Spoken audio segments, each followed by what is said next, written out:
Hi everyone, సంచలన comments తో మరోసారి మునుగోడు ఎమ్మెల్యే రాజగోపాల్ రెడ్డి వార్తలు నిలిచారు. నేపాల్ మాదిరిగానే కాంగ్రెస్ ప్రభుత్వం త్వరలో కూలబోతుందని హాట్ కామెంట్స్. యువతతో పెట్టుకుంటే సర్కార్ కు మనుగడ కష్టం.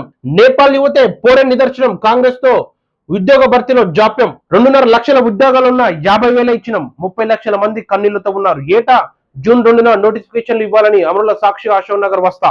రాజగోపాల్ రెడ్డి సంచలన వ్యాఖ్యలు. యువతతో పెట్టుకున్న ఏ ప్రభుత్వం మనుగడ సాధించాలని యువత అనుకుంటే సాధించలేనిది ఏది లేదని, నేపాల్లో అవినీతి పాలన కూల్చేందుకు అక్కడ యువకులు పోషించిన పాత్ర ఇందుకు నిదర్శనమని ఆయన అన్నారు. కాంగ్రెస్ మునుగోడు ఎమ్మెల్యే రాజగోపాల్ రెడ్డి మరోసారి సంచలన వ్యాఖ్యలు చేశారు. సొంత ప్రభుత్వం పైన ఆయన అసంతృప్తి వ్యక్తం చేస్తూ మరోసారి విమర్శల దాడికి దిగారు. ఈ మేరకు ఆయన మాట్లాడుతూ నేపాల్ మాదిరిగానే కాంగ్రెస్ ప్రభుత్వం త్వరలోనే కూలబోతుందంటూ హాట్ కామెంట్ చేశారు. దీనికి ఎవరు ఆశ్చర్యపోవాల్సిన అవసరం కూడా ఏమీ లేదని ఆయన సంచలన వ్యాఖ్యలు చేస్తూ నిన్న మీడియాలో హల్చల్ చేశారు. దీనిపై మీ కామెంట్ మరి ఎలా ఉంటుందో కాంగ్రెస్ ప్రభుత్వం తెలంగాణలో మీ కామెంట్ ద్వారా తెలియజేయండి. Thank you. ఇలాంటి వార్తల కోసం మా వే2 మీడియాని సబ్స్క్రైబ్ చేసుకోండి.